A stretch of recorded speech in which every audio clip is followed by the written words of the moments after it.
നിർമ്മാണ പ്രവൃത്തികൾക്കായി 1.5 മാസം മുൻപ് അടച്ചിട്ട തൃശൂർ മണലൂർ പഞ്ചായത്തിന്റെ കാഞ്ഞാണിയിലുള്ള ബസ് സ്റ്റാൻഡ് ഇതുവരെ തുറന്നില്ല.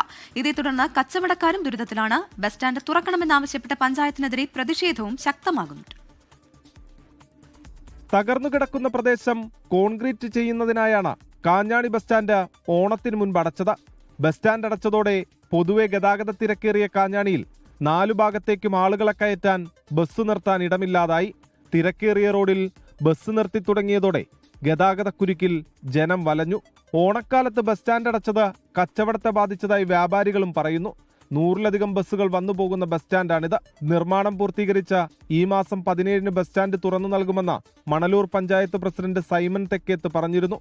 എന്നാൽ നിർമ്മാണ പ്രവൃത്തികൾ പൂർത്തിയാകാതായതോടെ ബസ് സ്റ്റാൻഡ് തുറന്നു നൽകിയിട്ടില്ല. ഈ ഓണക്കാലം വന്നപ്പോഴാണ് ഈ ബസ് സ്റ്റാൻഡ് പൊളിച്ചു പണിയാനായിട്ടുള്ള ഒരു സംവിധാനം വന്നത്. സാധാരണക്കാരായ കുടുംബങ്ങൾക്കും അതേപോലെ തന്നെ ഇവിടുത്തെ കച്ചവടക്കാർക്കും ഒക്കെ സാമ്പത്തികമായിട്ട് വളരെയധികം പ്രശ്നങ്ങൾ ഉണ്ടായിട്ടുണ്ട്.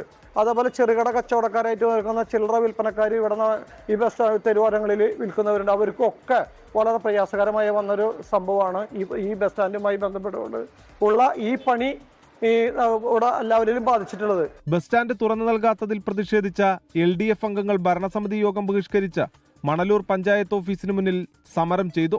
ഗ്രാമപഞ്ചായത്ത് അംഗം രാകേഷ് കണിയാമ്പറമ്പിലിന്റെ നേതൃത്വത്തിലായിരുന്നു പ്രതിഷേധം. ചോർന്നൊലിക്കുന്ന ബസ് സ്റ്റാൻഡിൽ മഴ പെയ്താൽ കുടചൂടി നിൽക്കേണ്ട അവസ്ഥയുമുണ്ട്. ടെൻഡർ എടുക്കാൻ ആളില്ലാത്തതാണ് കാരണമെന്നാണ് പഞ്ചായത്തിന്റെ വിശദീകരണം.